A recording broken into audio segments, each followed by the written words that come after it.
brangi. Ir meilė, ir išmintis, ir mėgavimasis tavo moteriškų gyvenimų jau yra tavyje. Net jei dabar taip visiškai nesijauti, tačiau gebi to trokšti, ilgiesi, įsivaizduoji, tai reiškia yra tavyje ir tavo dalis. Tai kol kas yra atskirtis. Tai kai atskirti patraukiam, prieinam prie viso šito blobyno.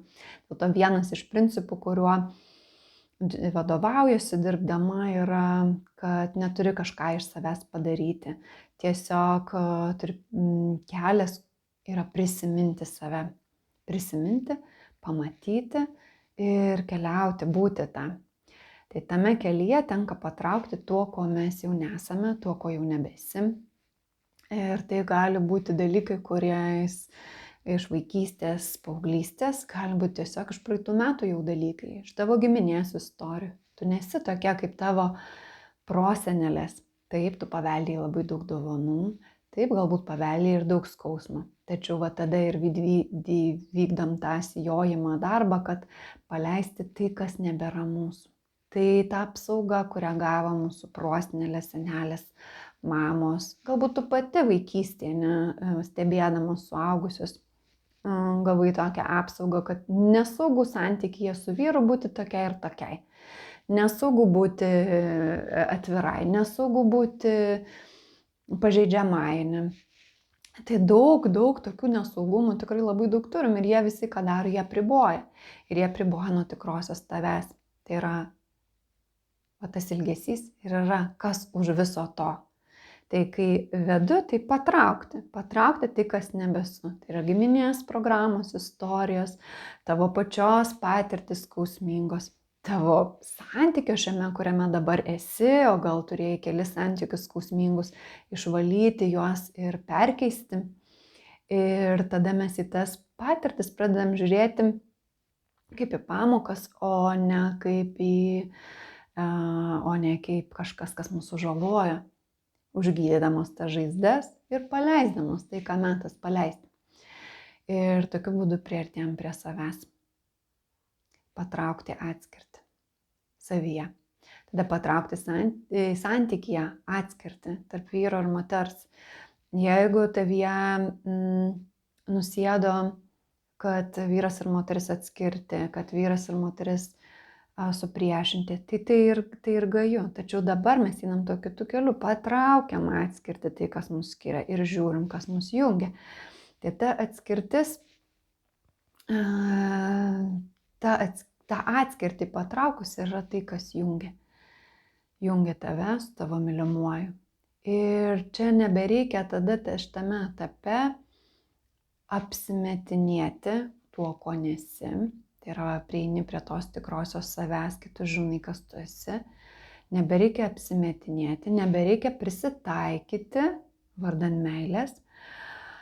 Dedu kabutes, nes iš tiesų yra, kai mes esam dviese, viena vertus mes šokam tą šokį, ne vienas prie kito prisitaikydami, bet aš tą harmoningą prasme. O tą kabutėse prisitaikymą, kur dėl saugumo prisitaikai arba dėl to, kad nepažinai dar savęs tokia, kokia esi, dėl tų visų dalykų, kurie gesino spindėsi. Ir kad liktum saugi, kažką tai kažkokia turi būti, bet truputį ne tokia, kokia tu iš tiesų esi. Kažką pamažinti, kažką padidinti.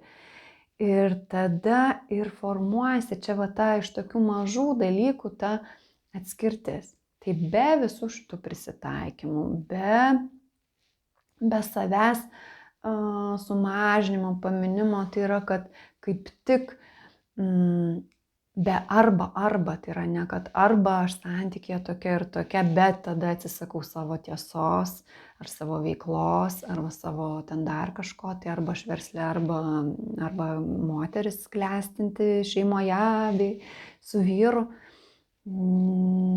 Dabar yra tas laikas, kai mes jungiam ir, tai reiškia ir savo tiesoje, ir ryšyje su vyru, ir ryšyje su savimi, ir ryšyje su vyru, ir meilėje savo, ir meilėje vyrui. Tai nereiškia, kad mylėdamas save tu išduodi vyrą, arba mylėdama vyrą išduodi save. Tai yra be šitų supriešinimų, tai yra atskirtis, o sujungiam į ir. Ir meilė savo, ir meilė jam. Ir atjauta savo, ir atjauta savo mylimiems. Ir laikas savo, kai leidi laiką su savimi, skiri laiko savo, ir laikas savo mylimiems, ne, savo vyrui, savo šeimai, tavo vaikams. Tai yra derinam ir tavo realizacija, ir tavo meilės reikalai. Tai yra visa tai be atskirties, be susimažimo, be savo tiesos nutilėjimo. Ir tada tampa tas artumas, jisai labai natūralus. Ir natūraliai tada tu pasitikė savimi, natūraliai esi moteriška, natūraliai jūsų santykis prisipildo meilės ir išminties ir nereikia kažko specialiai daryti, nes jūs prieina taip arti vienas kito be tų dalykų, kurie atriboja, skiria, priešina.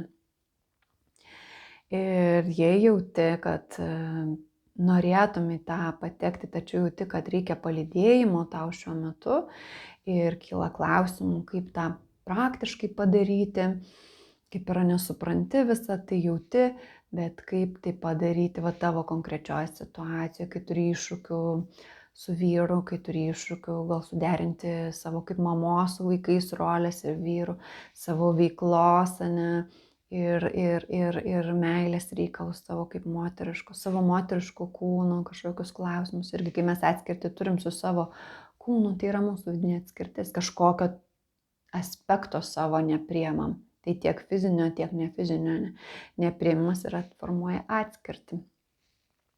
Tai dar kartą. Atrodo, tarsi reikia kažką kad čia reikia daryti, gydyti, paleisti, bet tam, kad prisimintum save.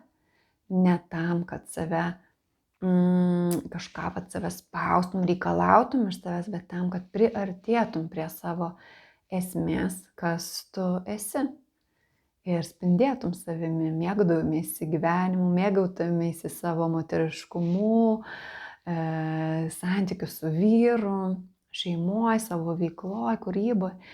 Tai yra, kad spindėtum, būtum spindinti moteris. Tai yra tavyje užkoduota. Ir jeigu reikia palydėjimo, tai šią gegužės gale startuoju su intime mentorystės grupe keleto moterų. Ir jeigu nori, gali prisijungti, parašydama man žinutę arba pildyki paraišką iš karto. Čia apačioje raski nuorodą. Nebeatidėlioki. Jeigu klausai, pradedi pildyti, galbūt jau ir paraišką atsiverti, pasižiūri, ką aš ten tavęs klausiu. Galbūt nori parašyti, bet ištrini, tai jau nebeatidėliok, jau susisieki su manimi. Nieko neprarasi susisiekdama, tai nebent tik atrasi.